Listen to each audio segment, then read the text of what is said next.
여러분 안녕하십니까? 2021년 10월 22일 하나님께서 우리에게 주시는 생명의 말씀을 함께 나눕시다. 욥기 11장 1절로 11절까지 제가 봉독합니다.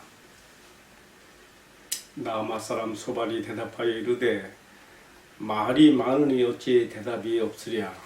말이 많은 사람이 어찌 의롭다 함을 얻겠느냐. 내 자랑하는 말이 어떻게 사람으로 잠잠하게 하겠으며 네가 비웃으면 어찌 너를 부끄럽게 할 사람이 없겠느냐. 내 말에 의하면 내 돈은 정결하고 나는 주께서 보시기에 깨끗하다고 하는구나. 하나님은 말씀을 내시며 너를 향하여 입을 여시고 지혜의 오묘함으로 내게 보이시기를 원하노니 이는 그의 지식이 광대하심이라. 하나님께서 너로 하여금 너의 죄를 잊게 하여 주셨음을 알라. 지금 나아마 사람 소발이 욥의 말을 듣고 그에 대해서 반박하는 말인데요. 특별히 욥이 자신이 정결하게 살아왔다고 하는 것에 대해서 특별히 마음에 거슬려서 거기에 대해서 지금 대항하는 말을 하는 것입니다. 이어지는 7절부터의 마지막까지 말씀은요, 하나님의 어떠하심에 대해서 또 말하고 있습니다. 7절, 내가 하나님의 오묘함을 어찌 능히 측량하며 전능자를 어찌 능히 완전히 알겠느냐. 하늘보다 높으시니 내가 무엇을 하겠으며 수월보다 깊으시니 네가 어찌 알겠느냐. 그의 크심은 땅보다 길고 바다보다 넓으니라. 하나님이 두루 다니시며 사람을 잡아 가두시고 재판을 여시면 누가 능히 막을 소냐. 하나님은 허망한 사람을 아시나니 악한 일은 상관하지 않으시는 듯하나 다 보시느니라. 아멘. 봉독할 말씀을 중심으로 이 안에 여러 가지 주제가 많이 있지만 특별히 남을 나보다 더 낮게 여기는 겸손과 은혜에 대해서 말씀을 나누고자 합니다. 욥기에 나오는 욥과 세 친구들의 대화를 어떻게 이해해야 되는지 참 궁금하지 않을 수가 없습니다. 특별히 욥의 세 친구들이 욥을 대항하여 하는 말을 보게 되면요, 하나님의 입장에서 하나님을 대변하듯 말하고 있는 것 같아서 욥을 충고하고 그에게 교훈하는 말들이 모두 하나님의 말씀같이 들려지기 때문에 그래서 더 나련한 말씀으로 이렇게 이해하게 되지요. 자, 그렇다면 욥과 세 친구들 사이에 오고 간 이 말의 공방을 우리가 어떻게 이해하며 받아들여야 될까요? 자, 이 문제에 대해서는요, 우리가 욥기의 마지막 장 42장입니다. 거기 가서 이 욥과 세 친구의 그 말의 공방의 흐름을 이해하게 해주는 힌트가 있습니다. 이 구절의 말씀에 우리가 근거해서 이 말의 공방을 이해할 필요가 있다 생각을 하는데요. 그것은 42장 7절과 8절에 나와 있습니다. 거기 보게 되면요, 하나님께서 욥과 세 친구들의 주고받은 그 말의 공방에 대해서 평가를 하십니다. 거기 보게 되면요, 욥의 세 친구의 말이 욥의 말처럼 옳지 못하다고 이렇게 말씀하셨습니다. 이렇게 두 번이나 42장 7절에서도 말씀하시고요, 42장 8절에서도 너희가 한 말이 욥의 하는 말보다 옳지 못함이라 이렇게 하심으로써 그 세 친구가 욥에게 자기들의 죄를 속량하는 제물을 준비해 가서 번제를 드리고 욥을 통해서 기도를 받음으로 그들의 죄에 대해서 사함을 받으라고 그렇게 하시는 것을 우리가 볼 수가 있습니다. 자, 그렇다면 욥보다 못한 말을 한 것으로 평가되고 있는 욥의 세 친구들의 말에 대해서 우리가 이것을 하나님의 말씀이라고 굳이 묵상하느라고 이렇게 시간을 쏟고 영적인 지능을 쏟아서 이렇게 묵상할 가치가 있는가, 또 이런 또 회의가 들기도 합니다. 자, 여러분 어떻게 생각하십니까?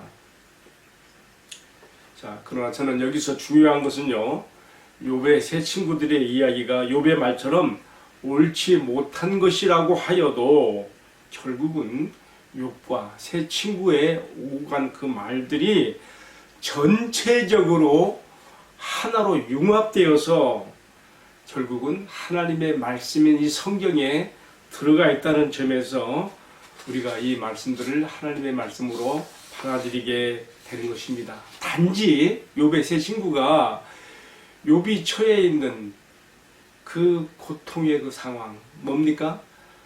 욥의 신앙이 정말 참 순전한 신앙인지를 알아보고자 하는, 증명하고자 하는 뜻에서 지금 닥친 그 시험 아니겠습니까? 그 재앙이고 고난인데 이것을 다 이해하지 못해서 경우에 합당한 말로 욥에게 적절히 다가가며 그에 합당한 말로 하지 못하고 마치 관역을 빗나가는 화살들처럼 하나님의 말씀을 함부로 남발했다는 점에서 잘못된 것이다 생각하게 되는 것입니다. 그러니까 욥의 세 친구가 한 말들이 이처럼 관역을 벗어난 그런 말로서 욥에게 아무런 치유의 효과도 영향도 주지 못한 말씀으로 빗나갔지만은 그러나 이 그들이 한 말을 하나씩 따로 떼어놓고 보면 하나님의 말씀으로서 성경에 들어가 있는 바로 말씀으로서의 가치를 우리가 느끼고 또 이것을 묵상하게 된다 생각을 해보게 됩니다.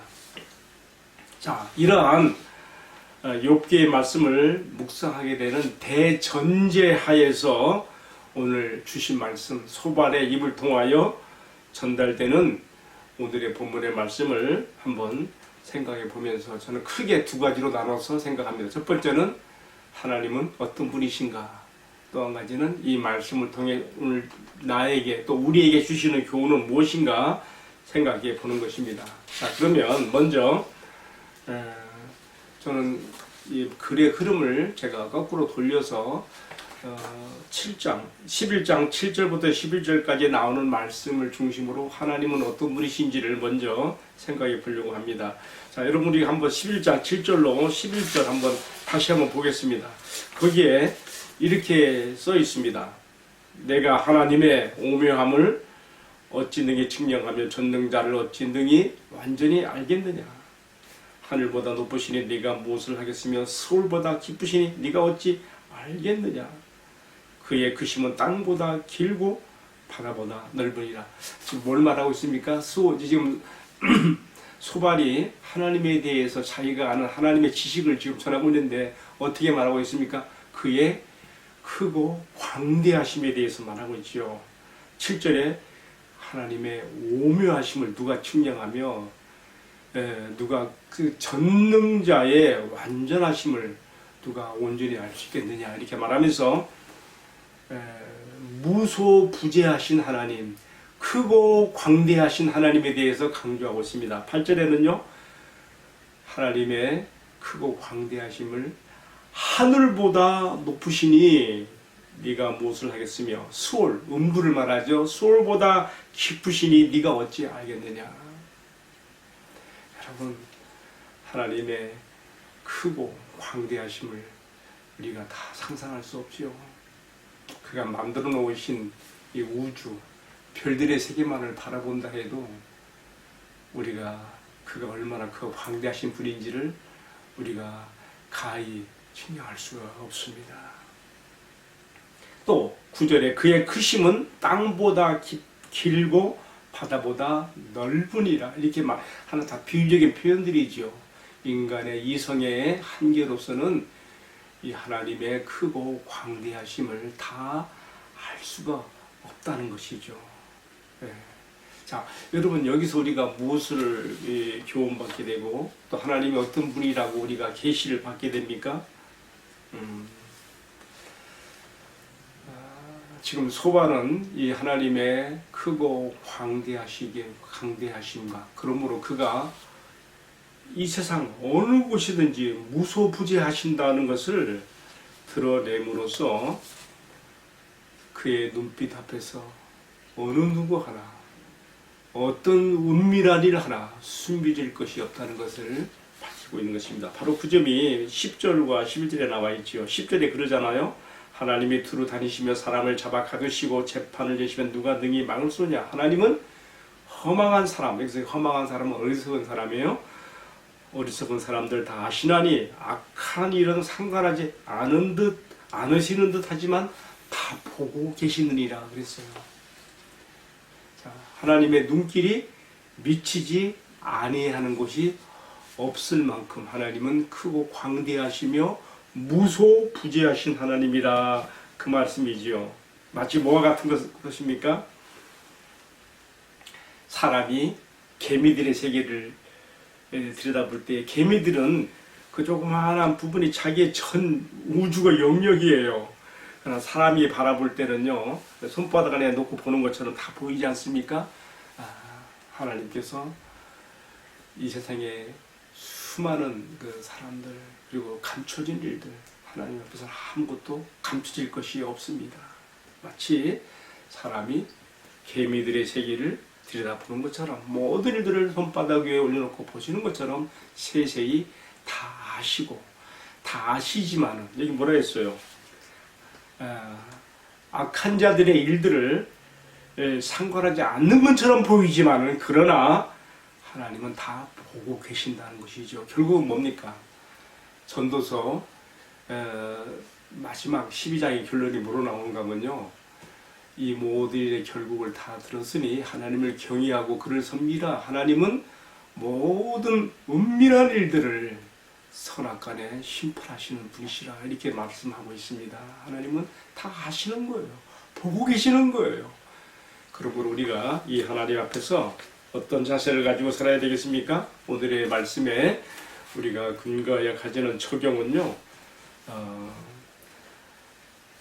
사람들에게는 은밀히 감추어져 있는 것처럼 보여도 하나님의 시야에서 피할 곳이 없다는 것을 감안할 때 우리가 항상 코람데오의 신앙, 코람데오란 말 뜻은 하나님 앞에서라는 말인데요. 하나님의 눈빛 앞에서의 우리가 정직한 삶을 살아야 되겠다는 것을 결심하게 되고요. 왜냐하면 하나님은 모든 은밀한 일들까지도 다 들춰내시어서 선악간에 심판하실 날이 그때가 오기 때문에 그런 것입니다. 지금 소발이 하는 말들이요, 욥에게 어떤 그 영향을 미치지 못하는 빗나가는 말들이지만 그가 하는 말들을 하나씩 떼어놓고서 생각할 때는 다 이렇게 우리에게 주시는 지혜자의 그러한 지혜 잠언의 말씀도 함께 들어있다는 것을 생각해 보게 되는 것입니다. 자, 두 번째로요, 오늘 이 말씀을 통해서 우리에게 주시는 교훈들이 있습니다. 많습니다. 제가 크게 두 가지만 생각했습니다. 첫 번째는요, 지금 소발이 욥의 말을 듣고 하는 그 말의 첫 반응이 뭐예요? 말이 너무 많구나. 욥이 정말 말을 많이 했지요. 자기의 고통스러운 현실에 대해서 한탄하기도 하고 하나님께 대해 탄원 기도도 하면서 말을 많이 했지요. 그렇지만 지금 소발은 욥이 당면하고 있는 이 고통의 깊이를 다 이해하지 못하기 때문에 이렇게 말하고 있는 것입니다. 욥이요, 이러한 고통 가운데서 무슨 못할 말이 있었겠습니까? 그러나 소발은 그것을 다 받을 수가 없었습니다. 그래서 제 첫 번째 나온 말이 뭡니까? 말이 많은 것에 대한 지금 교훈을 하고 있어요. 여러분, 사실 그래요. 말이 많으면 자연히 사람이 실수도 하게 되지요. 전도서 5장 3절에도 그랬어요. 말이 많으면 우매자의 소리가 나느리라. 그리고 잠언 10장 9절에도요. 사람의 말이 많으면 허물을 면키 어려우나 그러나 그 입술을 지어가는 자에게는 지혜가 있느니라. 자, 문제는 어디에 있습니까? 문제는 사람이요, 고통 가운데 빠지면, 슬픔 가운데 빠지면, 헤어날 수 없는 그 고통의 깊이에 들어가면, 또 억울한 가운데 빠지면 못할 말이 없는 거예요. 우리가 바로 이 점이 중요해요. 어떤 사람의 입에서 무슨 말이 나올 때 지금 그 사람이 어떤 상황에서 이런 말을 하고 있는가를 잘 분별해서 우리가 헤아려 들을 지혜가 필요합니다. 소발은 욥이 한 그런 말들에 대해서 헤아릴 수 있는 도량이 없었고요. 그래서 말을 위한 말의 싸움을 지금 걸어온 것을 볼 수가 있습니다. 그러나 어쨌든 그러할지라도 소발이 하는 말 가운데는 잠언에 들어있는 지혜의 말도 있어요. 뭡니까? 말이 많으면, 사람의 말이 많으면 허물도 실수도 함께 따라온다는 것이죠. 잠언 14장 23절에는 이런 말씀도 있어요. 모든 수고에는 이익이 있어도 입술의 말은 궁핍함만을 이룰 뿐이라. 여러분, 우리가 말에 대한 교훈도 오늘 우리가 이 말씀 속에서 마음에 새겨 주셔야 되겠습니다. 자, 마지막으로요, 정말 중요한 교훈 한 가지 더 말씀드리고 마칩니다.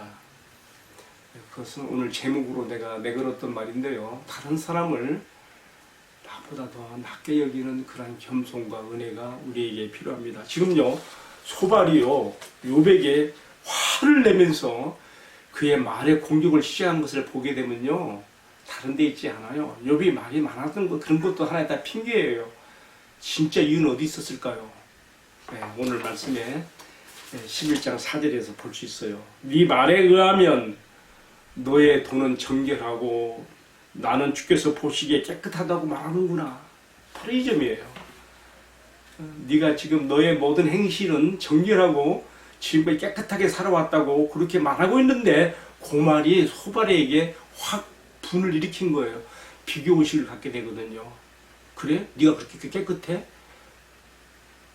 여러분, 사람의 마음에는요, 남이 나보다 더 나은 점이 있으면 그 비교 의식 때문에, 비교 우위적인 그런 사고 때문에 그런 말을 못 받아들이고요, 교만한 사람일수록 남의 교만을 타며 다른 사람이 하는 말에 대해서 용납하고 이해하려 하기보다는 정지하고 말을 위한 공박을 하게 되는 것을 볼 수가 있는데, 지금 소발에게서 우리가 지금 이런 모습을 보게 되는 것입니다. 여러분, 사실 정결하시어서 차마 악을 보지 못하시는 하나님의 눈빛 앞에서 어느 누가 나는 이만하면 정결하다, 나는 죄가 없다고 할 자가 있겠습니까? 아무도 없지요. 그러나 욥이 가장 모르는 그 고통에 빠져서 그 재앙을 받고, 또 친구들이 네가 이런 죄가 있기 때문에 이런 재앙이 너에게 온 것이 아니냐라고 우리가 공박을 했을 때에 거기에 대해서 욥이 뭔 말을 못하겠습니까? 자신이 하나님 앞에 정결하게 살아왔다고 하라. 그건 동방의 의인이라고 했거든요. 욥기를 시작하는 1장 말씀에서. 어찌 보면 소발은요, 욥에게 배울 것이 많이 있었어요. 그러나 그는 욥이 재앙에 빠져서 지금 몰골이 되어 있고 아주 비참하게 된 상황에서 그는 비교 우위적인 생각에 갇혀서 욥을 정죄하는 것입니다. 너에게 죄로 인한 이러한 징벌이 온 것이 아니겠느냐라고 하는, 그러면서 욥을 헤아리지 못하는 그의 교만함이, 그의 무례함이 말 속에서 이렇게 나타나는 것을 볼 수가 있습니다. 저는 이제 오늘의 말씀을 마치면서요, 우리가 반복되는 말씀입니다. 다른 사람이 참 딱한 처지에, 비참한 처지에 빠져 있을 때에 그 사람의 형편을 헤아리고 그 사람의 입을 통해서 나오는 어떤 한탄의 말이든지 무슨 말이든지 못할 것이 없는 그런 형편을 헤아리면서 말을 헤아려 들을 수 있는 도량이 좀 있어야 되겠다는 거, 그 생각해 보고요. 또 한 가지는요, 비교의식을 같이 말하는 것. 욥이 자신이 정결하게 살아왔다고 하는 것을 천명할 때에 소발은 그것 때문에 화가 나는 거예요. 자기보다 더 의로운 것처럼 보이니까. 그러나 우리가 정말 겸손한 사람은요, 어린아이한테서도 배울 것이 있다고요. 평생 배움의 자세를 가지고 사는 사람입니다. 지혜로운 자는 배움을 멈추지 않고 살아갑니다. 그래서 이런 자세가 되어 있지 않으면 사람은 교만하게 되고요, 교만한 사람일수록 다른 사람의 교만을 타게 되며 남이 하는 말에 대해서 견딜 수 없게 되어서 오늘 본문에 나와 있는 소발의 말과 같은 그러한 우리가 결과를 보게 되는 것이죠. 자, 여러분, 오늘 제가 여러 가지 말씀을 나눴습니다. 하나님은 첫 번째로는요, 욥기에 나오는 욥과 세 친구의 대화의 공방을 우리가 어떤 전제하에서 이해해야 될 것인가 하는 것을 함께 나눴고요. 그다음에 욥의 세 친구가 하는 말들이 욥에게 다 경우에서 벗어난 말들에서 틀린 말들이 되었지만은, 그러나 하나씩 따로 떼어놓고 볼 때는 그것들을 또 우리가 묵상할 만한 가치가 있는, 하나님 말씀에 담겨있는 말씀으로 우리가 받아들여야 될 것도 생각하면서 오늘의 주시는 말씀 함께 이렇게 나눴습니다. 하나님은 어떤 분이신지, 그가 우리에게 주시는 교훈 무엇인지 생각했습니다. 오늘 제목으로 걸었던 특별한 이 말씀, 다른 사람을 나보다 낮게 여기는 그 겸손과 그 겸비함이 우리에게 있어야 되겠습니다. 빌립보 2장 3절의 말씀으로 오늘 말씀을 마감합니다. 이렇게 되어 있습니다. 너희가 무슨 일이든지 다툼이나 허용으로 하지 말고 오직 겸손한 마음으로 각각 자기보다 남을 낮게 여기라. 아멘. 기도하겠습니다. 무소부재하신 주님의 광대하심 앞에 피하여 숨을 자 아무도 없습니다. 세상에서 벌어지는 어떤 일 하나도 마침내 선악간에 심판하시는 때가 있음을 알고 언제나 주님 앞에 코람대오의 신앙으로 정직하게 살아가는 저희들이 되게 하옵소서. 더불어 내가 다른 사람들의 공경에 처한 처지를 다 이해하지 못해서 그들의 입에서 나오는 말을 잘 받아들여주지 못하며 또 마음의 도량을 넓히지 못해서 말의 충돌이 없게 하여 주시고, 특별히 남을 나보다도 낮게 여기는 겸손함을 가지고 주님 앞에 살아가는 저희들이 되게 하여 주옵소서. 이 모든 말씀을 존귀하신 우리 주님 예수 그리스도의 이름으로 기도하옵나이다. 아멘. 예, 마쳤습니다. 감사합니다.